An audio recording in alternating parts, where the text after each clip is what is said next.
Hi, I'm Mac McCarthy, and I help people with their breakups, and I forgot to put my microphone in. Part of being live. Oh well, we're going to go with this sound as it is even though it's not that great, it's still sound quality okay.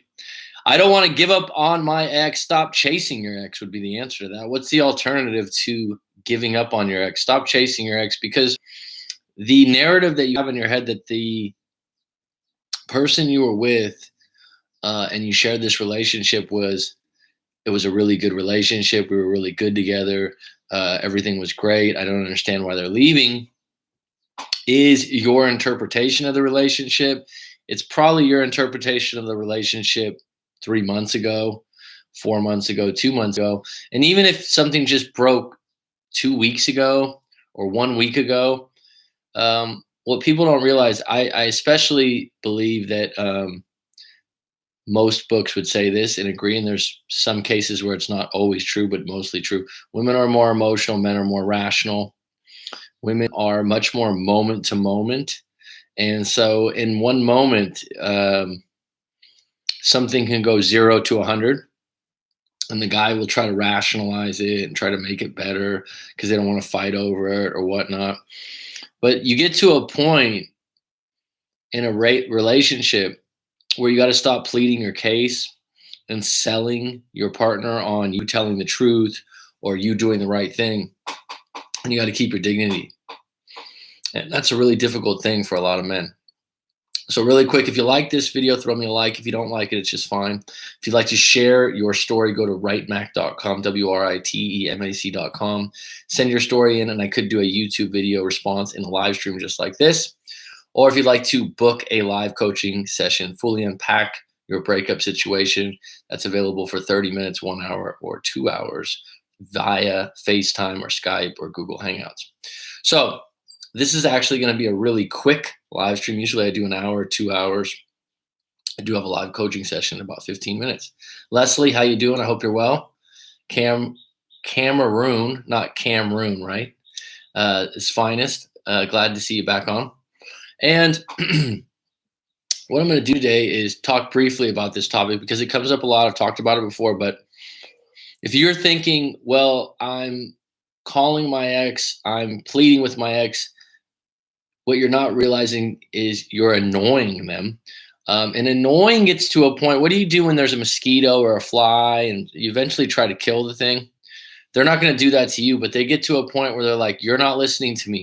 I don't want to be with you. And you're going, well, wait a minute. Look at all these things I did. Look at all these things that we did. And the reality is you can do that for a little while. And then at some point as an adult, you have to realize, okay, I have to accept this. And the other part of it is the quicker someone can move into, damn, where did this come from? All of a sudden we broke up. It was like a lightning switch went on. That also can be flipped the other way. Some people are flighty. Some people are more up and down than others. And just realize that is not just a situation that you're going to turn around. Stop being the annoying salesman that you've dealt with in your life, because you know that there's been a time, if you've been around long enough, where someone was trying to sell you something and you said, no, thank you. No, thank you. I won't take it. Or you said, like, get away from me. And the person keeps on going. And finally you go, hey, get the fuck away from me.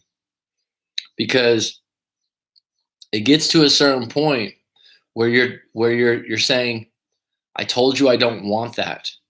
It's the same thing with the breakup. Regardless of your history, regardless of what you changed, regardless of what you're sorry for, at some point, in order to keep your dignity and actually increase your level of attraction to the other individual, because it isn't attractive to say sorry over and over again. It isn't attractive to plead and whine your case when really deep down inside, half the things they're accusing you of you don't agree with. So you always have to keep that in mind. It's really, really important when you're in the middle of one of these breakups and you're retreating and you're explaining yourself. What are you explaining yourself for? Do you agree that you did something wrong? If you did something absolutely wrong, apologize once, do it sincerely, and then say, hey, look, if you want to continue to beat me up over this, that's up to you, but I'm not going to stick around for this. There's only so far I can go with it, right? If you have something that's an ongoing habitual problem, I've had this talk with some people in the live stream before. about mistakes. To me, the difference of a mistake is something that happens that you did out of character, possibly when you were drunk, possibly you were tired and you said something you didn't mean. It was completely out of character. It was a mistake. It's not who you are. And as soon as it happened, you went, "Hey, I'm sorry. I apologize. That was a mistake." Habitual behavior, like an alcoholic or a drug addict or someone who is verbally abusive daily, that kind of stuff is not a mistake. It's who the person is. Okay. And so when you're pleading your case in a breakup and someone's accusing you of something that's just flat not true, at some point, this is what I'd recommend you get to the point. You know what? That's not true, and I'm not going to defend myself on that. And it's up to you what you want to think. Because at this point, I'm not going to let you judge me in that way. That's where your power is in that situation. You don't want to go, "Well, I'm sorry. Well, I didn't mean it that way," because human beings have a different outlook on a lot of things, and there's a lot of misunderstandings. And the minute you go explaining yourself, the person still doesn't understand you. And if they're a stubborn person, they will continue to want to win the argument. And then you'll just continue to retreat, or you'll be on the ground and they'll just continue to hit you, hit you, and hit you. So I did have one story that was sent in yesterday, and I'm going to share that. Like I said, this is going to be an extremely short live stream, but I did want to get this individual story in because he just sent it in yesterday and seems kind of urgent. And it's interesting. So, can you hear me okay? Because like I said, I don't have my mic punched in. Give me a like on that. Is that okay? Audio okay? Maybe not the best, but better than not hearing me at all, correct? Okay, I'll take that as a yes. Yes, sir. Right on, Joseph. You're good people. Hello, Coach Mac. Namaste. Namaste, as the yogis say. Firstly, I would like to thank you very much for your wonderful breakup advice and the videos. My ex dumped me 3 weeks back after a 6-year long relationship. The idea that you're already calling yourself dumped, I don't like to use that word. We can reframe that into something else. I loved her very much with a true heart. That's a strong statement, and that's admirable. The fact that you were together 6 years is an achievement in itself in the 21st century world of relationships. I believe she loved me back in the same way. Well, if she didn't love you back, she wouldn't be with you for 6 years. During these 6 years, we have had multiple breakups, but used to be back after a few days. The fact that you had multiple breakups, just keep in mind, if multiple means like 4, 5, 6, then you're probably running a playbook that someone wins an argument by breaking up and then someone comes back that way. The only problem with that is if you continue to do that, you continue to weaken the relationship over and over again. It's hard to come back from it. You shouldn't be using breaking up as a way to win an argument or a threat in any relationship. Okay. Having 1 or 2 breakups in 6 years, okay, it can happen. But overall, it shouldn't be something that you're like, "Oh, yeah, we broke up and got back together numerous times or multiple times." I don't know what multiple means. Before this last one, we had a breakup 4.5 months back when she said there was a loss of interest and excitement in our relationship. So, being that you're 6 years together, this is quite honestly her being frank, most likely. It's probably become mediocre, which is very common in relationships over 4 years. 4 years is a common mark where people start to get a little bit bored. And usually it is monotony. You have the same routines and you don't have any kind of future goals as a couple, such as having a kid, buying a house together, things that tie you together. And then even then, someone will get a pet, they'll have a kid, they'll get married, they'll get a house. They go through all these little levels of the relationship and then they're still not happy sometimes. So it doesn't guarantee anything. It was then I found your videos and I used no contact strategy and got her back just 1 month back. Well, good for you. And thank you for giving me some credit on my videos. I appreciate it. I'm a doctor by profession, a physician, 32 years old. Well, right there, that's some serious clout in the dating world. I mean, who does not want to date a doctor most likely? You're in your early 30s. You're in the prime of your life. So act like it. You're a catch just by the fact that you're that profession. Okay. She is 26 years old and a dentist and doing her specialty in periodontics. I work away from her 200 kilometers far. 3 weeks back, what happened was I had to go to see a patient to a place near hers, but I had to return the same day. So if you've been together 6 years, do you live together? Number two, is the 200 kilometers apart affect the relationship? I think it would.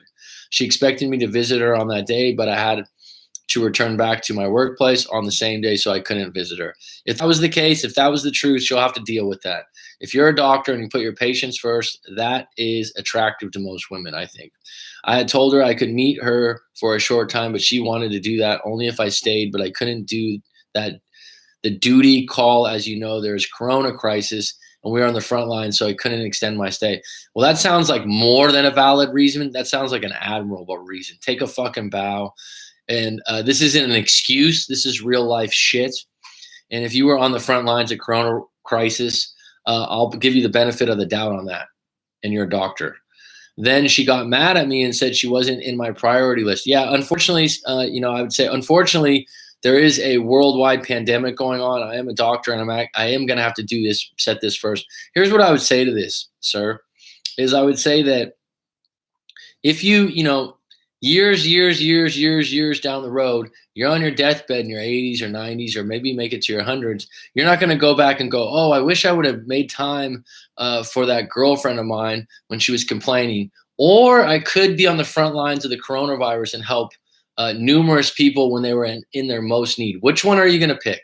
I think it would be an easy decision to go, you know what, I'm glad I put my responsibilities as a doctor first. If she could understand that, then maybe she's not the one for you. She got mad at me and said she wasn't in my priority list and abused me. I'm not sure what that means. After that, she has blocked me on her cell phone. I called her many times. She didn't reply. After 3 or 4 days, I took 2 or 3 days leave, went to meet her. She didn't answer my request. See, this is one of those things. It's like now you're trying to meet her halfway in the bridge. She's got you down on the ground, and she's just going like this over and over again. And this is what happens. Women do this a lot, actually, when they break up. The guy comes and meets them halfway, goes, okay, I'll do what you asked me to do. And then they go, no, it's not enough now. It is. Now I'm in no contact. 5 days back, I texted her, apologize. What are you apologizing for? You're a doctor. It's the coronavirus. You have shit to do that's very important. She should be understanding this. Text her, apologize. Do you believe you should be apologizing? Her about that day and didn't get a reply. I'm focused on my work. Thank you. If you're a doctor, I would really appreciate that you focus on your work because you're important to human beings' health. It is stressful, the coronavirus, the lockdown. Coach Mac, please help me out. What should I do from now on? I would actually book a live coaching session with myself because if you've been together 6 years, there's a lot to unpack here. It's not just this story. There's a lot deeper than this. And if I had to guess, you're in a relationship that you're walking on eggshells right now, trying to stay with her. And it sounds like she's being unreasonable. Yesterday, she posted an Instagram story saying, in the end, it's love you give each other on the bad days that matters the most. Was that intended to me? I don't know her that well, but it sounds like it was. But it would be a lot more mature from an individual that's a professional dentist, 26 years old, to actually say it to you. On that day when she insisted for me to stay for more, maybe she was having a bad day and I didn't stay. Well, how are you supposed to know that? Be a mind reader? No, you're a doctor. Please give your expert advice. Thank you much, coach. Take care. No problem. I just did. And like I said, if I had to tell you, this wouldn't be on your regrets list as a doctor later on that you put your job first and that this situation took paramount. Right. And if this individual is using this as a means to break up, I would say the coronavirus is not an excuse. It's real as a doctor and a physician.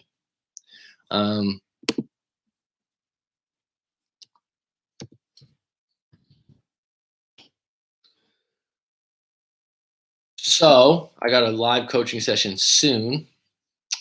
I will touch base with the live stream really quick. I'm just making sure that person's ready for me. So if I have an abrupt off today, usually I'm on for an hour, but not today.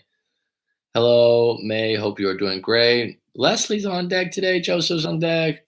All the great relationships I know are based on respect. When you beg or plead or apologize too much, it just makes that person not respect you and defeats your chances. Great point, Monica. Thank you for sharing. Multiple breakups writing on the wall. Whenever someone says we've been in multiple breakups, my ears perk up because I go, you think it might be, but some people just think, oh, that's part of relationships. No, it's not.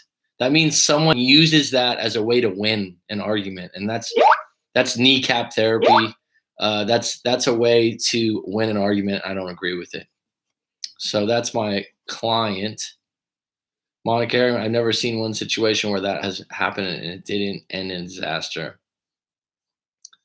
Hello, gorgeous, doing amazing. What about you, by the way? Rob, usually it's the dynamic or just the incompatibility. I didn't send in my story because it's probably boring. 9-year LDR with just 2 months of actually being with him. After that, it was just on phone. I think I need to be in a real relationship. Leslie, you said it. I didn't, but I absolutely agree. My issue is it's hard for me to meet someone I'm really attracted to. Dumb, right? Well, it's reality for you.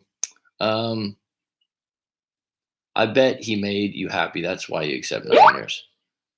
Okay, I have my live coaching session. Like I said, I just came on to share that story really quick. I apologize to you guys on the live stream because I know you want to talk some more. I might be back on in about an hour.